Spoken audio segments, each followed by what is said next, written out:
இன்றே டவுன்லோட் செய்து உங்கள் ஃபேவரட் ஷோக்களை என்ஜாய் பண்ணுங்க.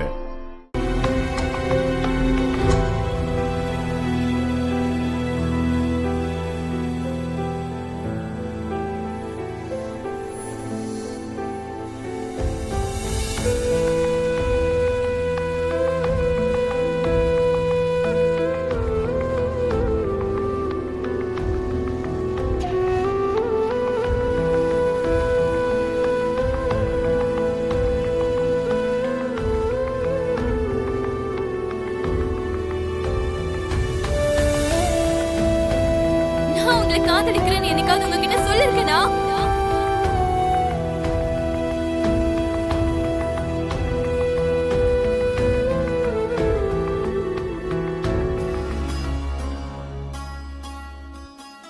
இந்த வாழ்க்கைங்கிற பயணத்துல நான் நிச்சயமா ஜெயிச்சு காட்டுவேன்.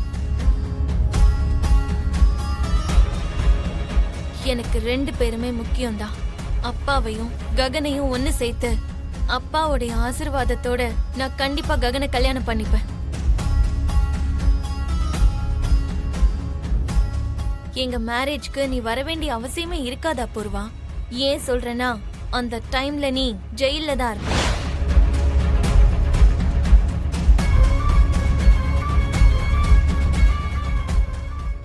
சித்தி, உங்களுக்கு மட்டும் 2 சான்ஸ் இருக்கு. ஒன்னு நீங்க ஜெயில அபூர்வா கூட இருப்பீங்க, இல்லனா எங்க கூட இருப்பீங்க. நான் சொன்னதை எழுதி வச்சுக்கோ அபூர்வா. அதுக்கப்புறம் ஒரு குற்றவாளியா ஜெயில உட்காந்து அழுதுகிட்டே நீ இருக்கலாம். என்ன திமிருடி உனக்கு? இப்ப பாக்குறது சும்மா சாம்பிள் தான். அப்பா என்ன அவரோட பொண்ணா தத்தெடுத்ததுக்கு அப்புறம் பாரு, ஒவ்வொரு நாளும் நரகனா என்னன்னு உனக்கு காட்டுறேன்.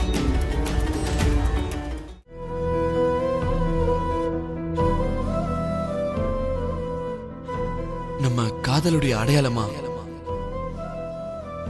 முறையா இத உனக்காக கொண்டு வந்திருக்கேன்.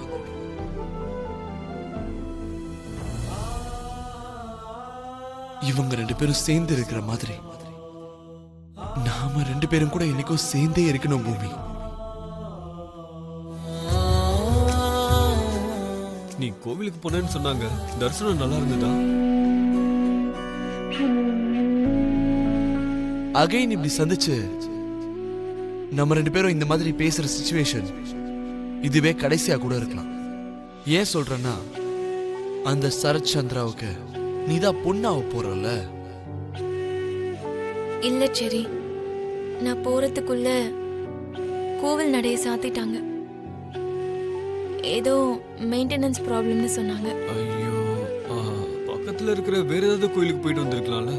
இல்ல சரி, இன்னைக்கு நான் எந்த தெய்வத்துடைய தரிசனம் கிடைக்கணும்னு போனனோ அந்த தரிசனம் தான் வேணும்னு நினைப்பேன்.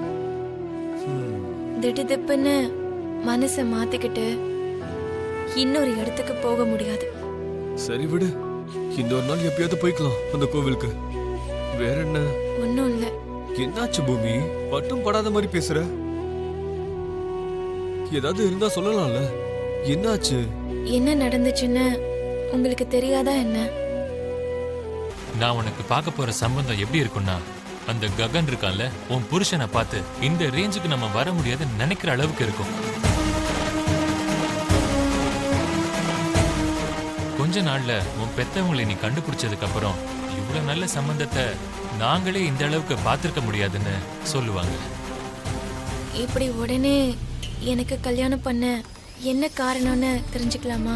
நான் சொல்றேம்மா, உனக்கு கல்யாணம் ஆகாத வரைக்கும் அந்த ககன் இருக்கானே, நம்ம வீட்டை சுத்தி நாய் மாதிரி சுத்திக்கிட்டே தாமா இருப்பான். நீ தனியா இருந்தனா என்னைக்கா இருந்தாலும் அவனால உனக்கு ஆபத்து தாமா. நீ எங்க போனாலும் ஒன்னு அவன் ஃபாலோ பண்ணிக்கிட்டே தான் இருப்பான்.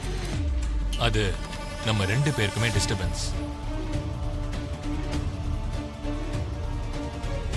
இதுவே உனக்கு கல்யாணம் ஆயிடுச்சுன்னு வச்சுக்கோ, அவன் தொந்தரவே உனக்கு இருக்காதுமா. நான் என்ன சொல்ல வரேன்னா, இப்பதானே நீங்க என்ன தத்தெடுக்கவே போறீங்க. இதே வீட்டுல இருந்துகிட்டு அப்பான்னு உங்களை நான் கூப்பிடுற அந்த சந்தோஷம் இன்னும் கொஞ்ச நாளைக்கு எனக்கு கிடைக்கட்டுமேப்பா.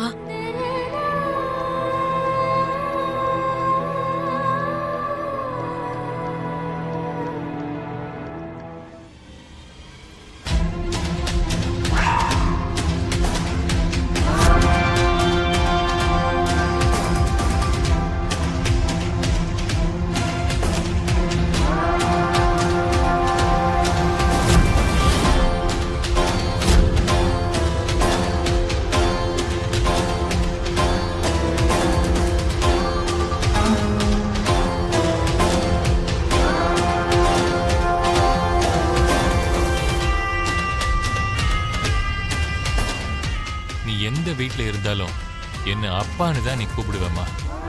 ஆனா விஷயம் அது இல்ல. நீ யாரையோ லவ் பண்றதா எனக்கு சந்தேகமா இருக்கு.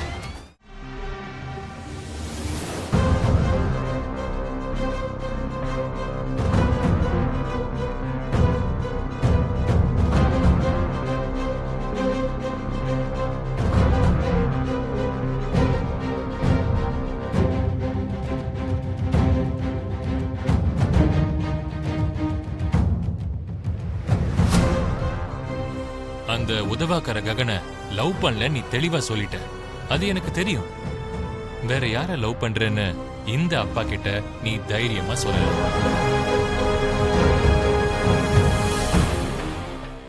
நான் உன்னோட காதலுக்கு என்னைக்கும் தடையா இருக்க மாட்டேன். நீ யார சொல்றியோ உன்னை அவனுக்கே கல்யாணம் பண்ணி வைக்கிறேன். சொல்லுமா, யார் அந்த பையன்?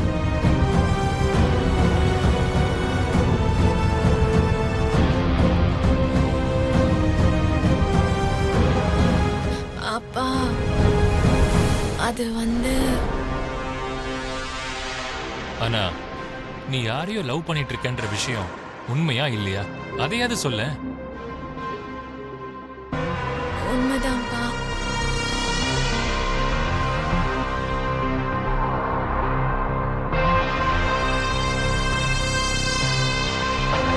நான் லவ் பண்ணிட்டு இருக்கேன்.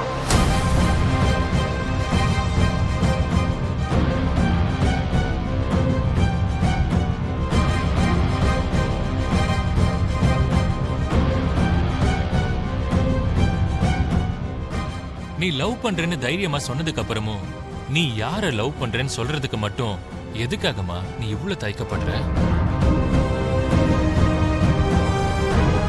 டைம் வரும்போது கண்டிப்பா நானே சொல்றேன்ப்பா.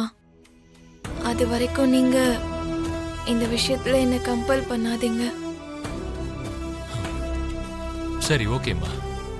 அந்த ககனால நீ டிஸ்டர்ப் ஆனதுக்கு கல்யாணம் பண்ணி வச்சிடலான்னு நினைச்சேன். உன் மனசுல ஒருத்தன் இருக்கான்னு நீ சொன்னல. இனி எப்பவுமே அந்த ககன் உன்னை நெருங்கவே முடியாது. எனக்கு அந்த தைரியம் போதும்.